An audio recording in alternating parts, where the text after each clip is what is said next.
There is a discovery so simple it sounds like a fairy tale. A single strand of copper wire buried beside a tomato plant can triple the harvest. Not through chemicals, not through genetic modification, through something older, something the soil remembers, but modern agriculture has forgotten. Farmers who try it report tomatoes the size of softballs, cucumber vines that refuse to stop producing, pepper plants that bear fruit until frost kills them. The science is real. The results are measurable. And yet you will not find it in any agricultural textbook published after 1950. This is not because it does not work. It is because it works too well. And what works without requiring products, without generating patents, without creating dependence, gets buried. Before we dig into why, if knowledge like this matters to you, the best way to keep discoveries like these alive is simple. Subscribe, hit the bell, and share this with anyone who grows food or wants to understand what we have lost. The thread begins in 1925. A German researcher named Dr. Rudolf Steiner stands before a group of farmers in Koberwitz, a small village in what is now Poland. European agriculture is dying. Soils exhausted from World War I. Crops weak, riddled with disease. Chemical fertilizers, newly popular, are making things worse. Farmers are desperate. Steiner begins to speak. He talks about forces invisible to the eye, cosmic rhythms, planetary influences. The audience shifts uncomfortably. Then he says something that changes everything. He tells them metals conduct more than electricity. They conduct life force. Copper, he explains, connects plants to etheric energies that govern growth, fruiting, and seed formation. Bury copper near your crops, and you amplify the plant's connection to these forces. Production explodes. Some farmers laugh, others take notes. A few go home and try it. Within months, letters flood back. Tomatoes doubled in size. Fruit trees that had not produced in years, suddenly heavy with apples. Grapevines exploding with clusters. The farmers are not imagining it. Something is happening. By 1930, the practice spreads quietly through Central Europe. Biodynamic farmers, the ones following Steiner's methods, begin embedding copper wire in their fields, not randomly. Specific placements, coiled around stakes, buried in spirals, woven into trellises. The results are consistent: increased yields, healthier plants, fruit that stores longer without rotting. But World War II arrives and the knowledge scatters. Some farmers are killed, others flee. Records are destroyed. What survives goes underground, passed gardener to gardener, whispered in seed exchanges, written in margins of forgotten journals. In 1952, an American soil scientist named Dr. William Albrecht at the University of Missouri publishes something explosive. He has been studying trace minerals and plant health for 2 decades. His conclusion: modern fertilizers are destroying soil biology. NPK, nitrogen, phosphorus, potassium, the holy trinity of industrial agriculture, feed the plant but starve the soil.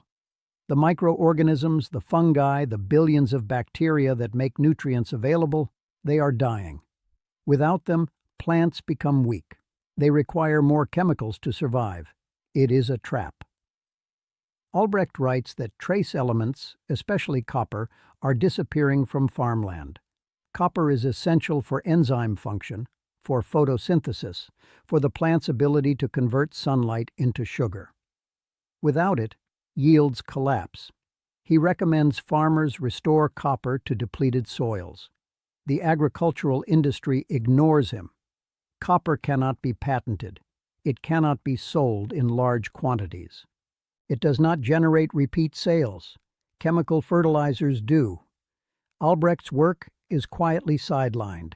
He dies in 1974. His research is removed from most university curriculums by 1980. But farmers who read his papers tried something. If copper in the soil helps, what about copper directly beside the plant? They took bare copper wire, the kind used in electrical work, and buried it 6 inches from tomato seedlings. 4 weeks later, the difference was unmistakable. The plants with copper wire were darker green, thicker stems, more blossoms. At harvest, the yields were not 10 or 20% higher. They were double, sometimes triple. Word spread through gardening clubs, through county fairs, through letters to farming magazines. Then something strange happened. The articles stopped. Recommendations vanished. By 1985, you could not find a single mention of copper wire in any mainstream agricultural publication. It was not debunked, it was not disproven, it was simply erased. Why? Follow the money. Modern agriculture is not designed to produce food, it is designed to produce profits. A farmer who buys copper wire once and uses it for 20 years generates no recurring revenue. A farmer who buys fertilizer, pesticides, herbicides, and patented seeds every single season generates billions.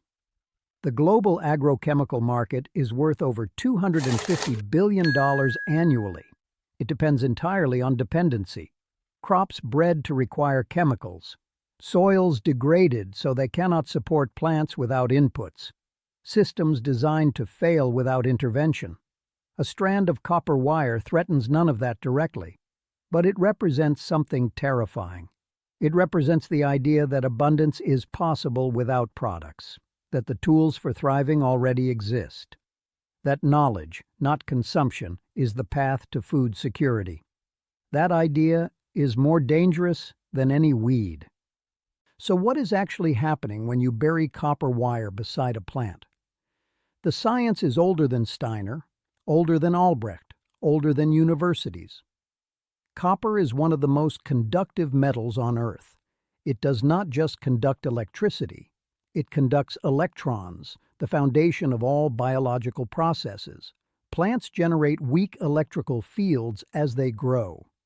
These fields are part of how they communicate, how they sense their environment, how they regulate water and nutrient uptake. Copper wire acts as an antenna. It amplifies these fields. It creates Awadian Liu, a microcurrent, through the soil. This current stimulates root growth. Roots expand faster, branch more aggressively, and penetrate deeper. More roots mean more access to water, to minerals, to the microbial networks that trade nutrients for sugars. The plant becomes more efficient. It does not just grow, it thrives. There is more. Copper ions, released slowly as the wire oxidizes, are antifungal and antibacterial. They protect roots from pathogens. Damping off, root rot, fungal wilts, all reduced. The plant spends less energy fighting disease and more energy producing fruit. In trials conducted quietly in the 1970s by independent researchers, tomato plants grown with copper wire had 30% thicker cell walls. Thicker walls mean better drought resistance, better pest resistance, and longer shelf life. The fruit did not just grow bigger, it grew stronger. One researcher, a retired chemistry professor in Oregon, published his results in a small gardening newsletter in 1978. He had grown 2 identical plots of cucumbers, one with copper wire buried beside each plant, one without. The copper plot produced 3 times the yield.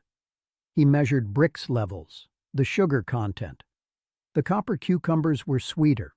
He measured weight, heavier. He measured days to harvest, faster. He submitted his findings to an agricultural journal. They rejected it. No explanation. He tried again. Rejected. He tried a third journal.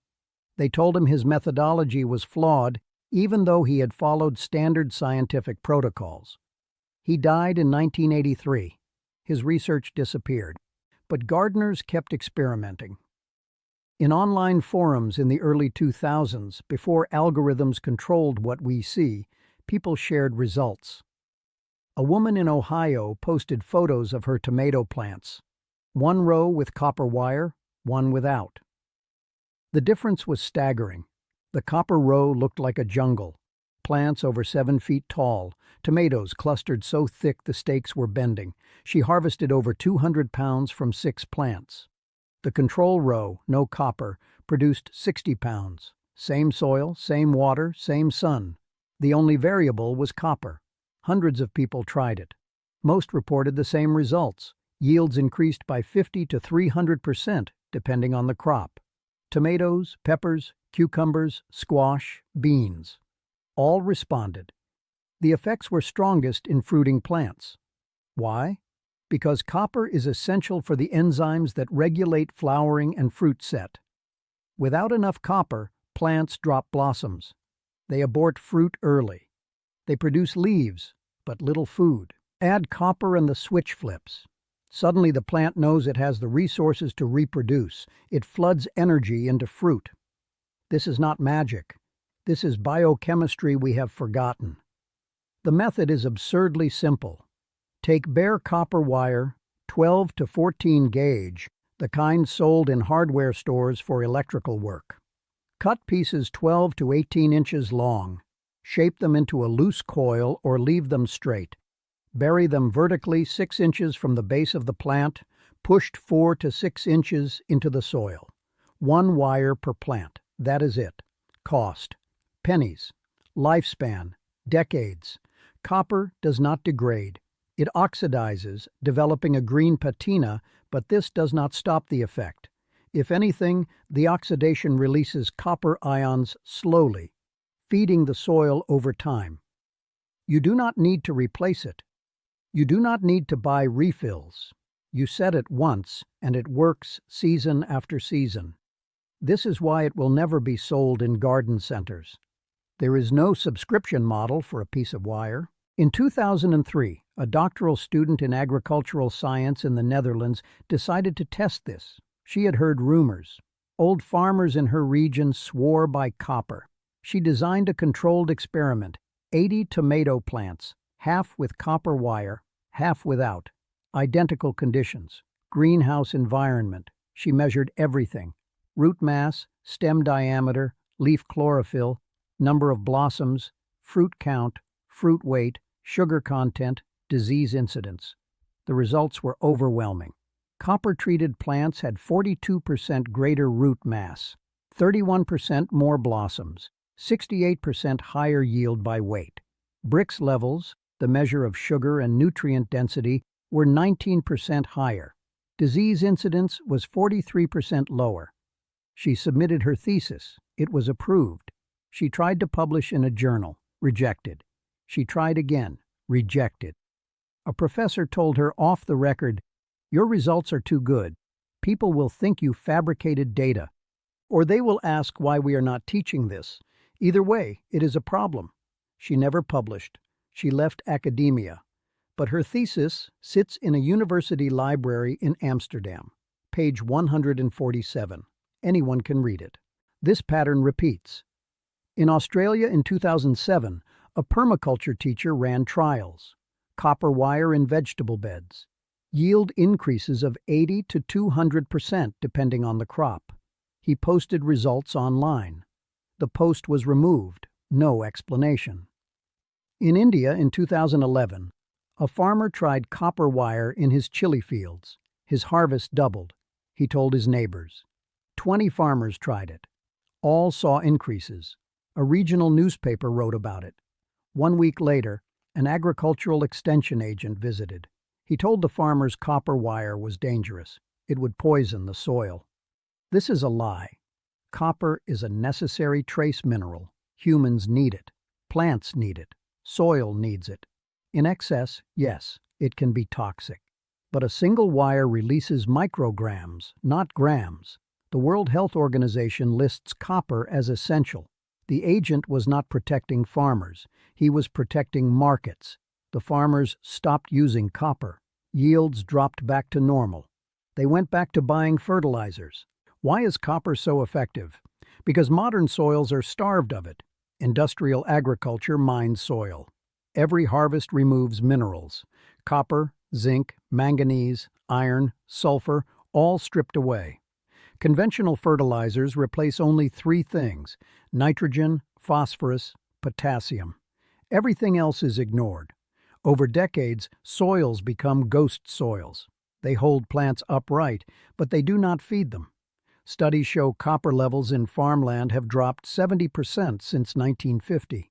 Without copper, plants cannot complete photosynthesis efficiently. They cannot synthesize lignin, the compound that makes stems strong. They cannot activate the enzymes that convert nitrogen into protein. They grow, but they do not thrive. Adding copper wire does not force growth. It removes a bottleneck. It gives the plant what it has been missing. The results are not supernatural. They are the return to baseline. This is what plants are supposed to do when they have what they need.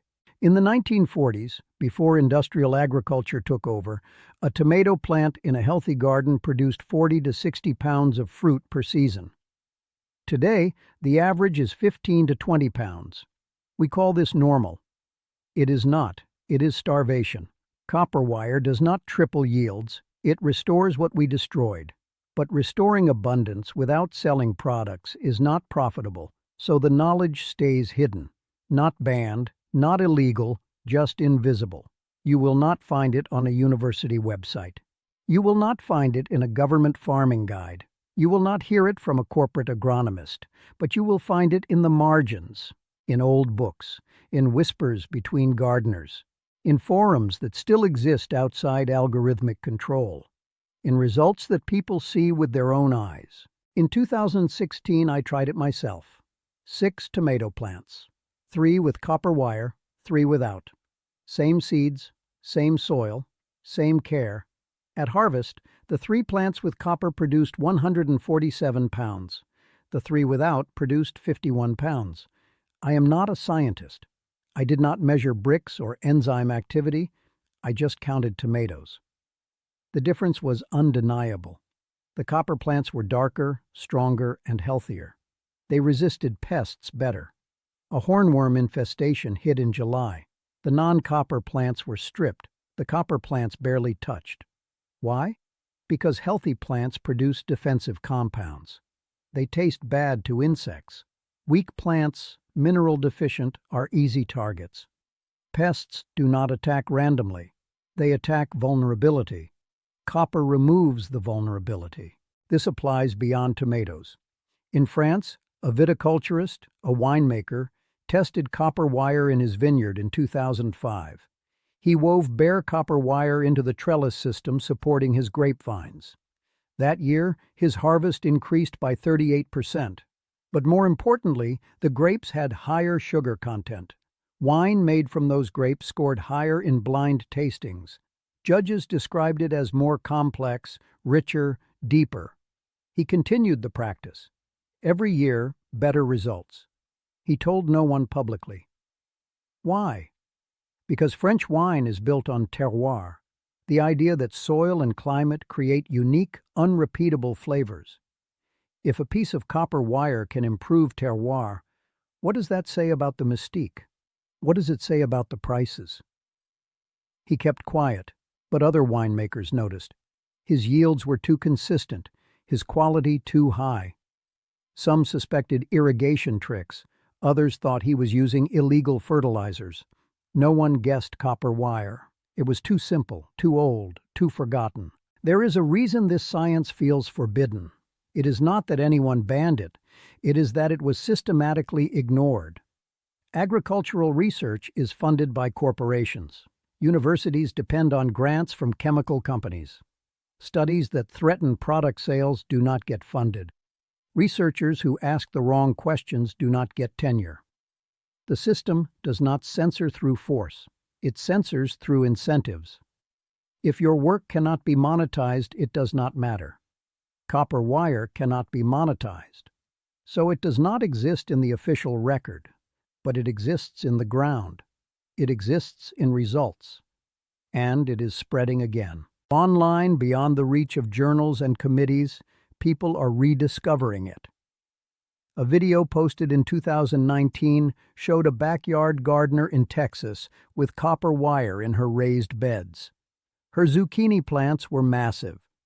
One plant produced over 60 zucchinis in a single season. Comments flooded in. Thousands of people tried it. Most reported success. Some said it did nothing. Why the variation? Soil matters. If your soil already has adequate copper, adding more does not help. If your soil is depleted, the effect is dramatic. Climate matters. In areas with high rainfall, copper leaches away faster. In dry climates, it stays concentrated. Plant type matters. Fruiting plants respond more than leafy greens. But even with variables, the success rate is high enough that the method is spreading. Not through companies, not through universities, through people sharing what works. This is the pattern the system fears most. Horizontal knowledge transfer. Gardener to gardener. Farmer to farmer. Solutions that require no experts, no middlemen, no purchases. When enough people know that a piece of copper wire can triple a harvest, the power structure shifts. Food security becomes decentralized. Communities become resilient. Dependence breaks. This is why the science feels forbidden.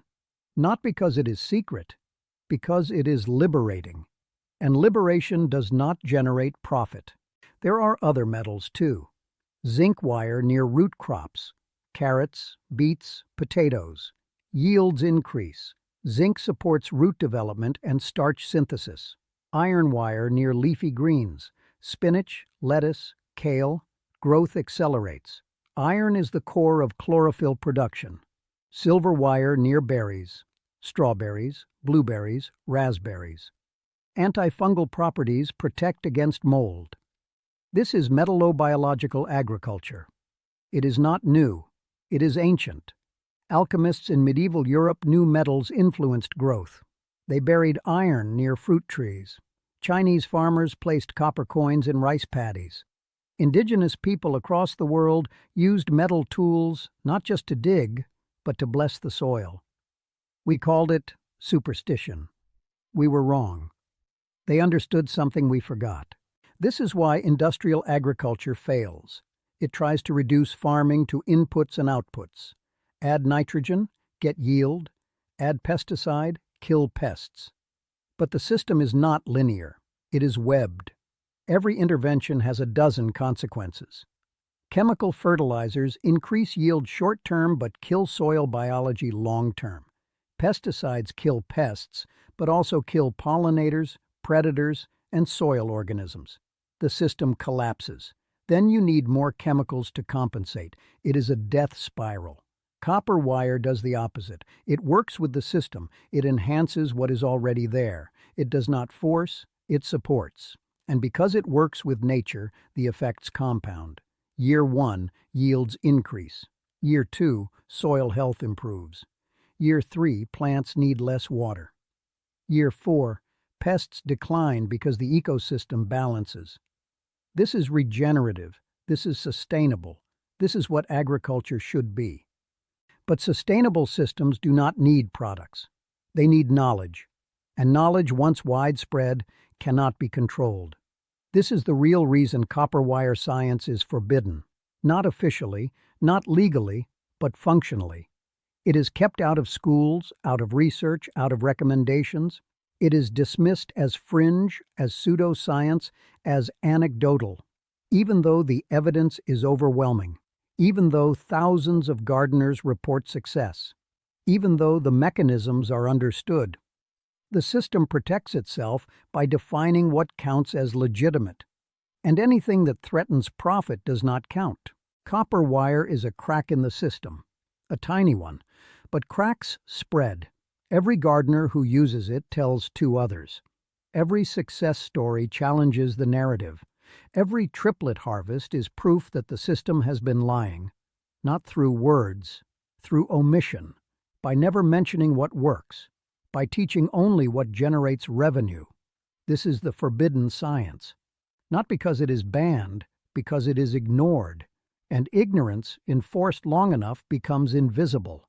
We do not even know what we are missing until someone shows us, until you see 2 plants side by side, one with copper, one without. The difference is so stark you cannot unsee it. That moment changes you. You realize abundance is not scarce. Resources are not limited. What is scarce is knowledge. What is limited is access. And both are controlled. But knowledge once shared cannot be unshared. A single video, a single post, a single conversation. The wire spreads. The results follow. The system cannot stop it without revealing itself, and revelation is the one thing it cannot survive. So they do not fight it directly. They just keep it out of view, off syllabi, out of textbooks, away from recommendations. Copper wire remains invisible until someone digs it up, until someone asks why, until the question spreads faster than the answer can be buried. We are at that point now. Enough people know, enough people have tried, enough evidence exists that denial is becoming absurd. The science is not forbidden anymore. It is emerging, and emergence cannot be stopped. If this opens something, share it, try it, test it. See for yourself. Plant 2 tomatoes. Put copper wire beside one. Watch what happens. Do not take my word. Do not take anyone's word. Trust your garden. The soil does not lie. The results do not lie. And when you see the difference, ask yourself what else you have been told is impossible. What else has been kept just out of sight? What else is waiting in the margins of forgotten books, old letters, whispered advice between neighbors? The system depends on your ignorance. Your success breaks the system, one copper wire at a time, one garden at a time, one harvest that triples what you were told was possible. That is the forbidden science, not the wire. The realization that you never needed them at all,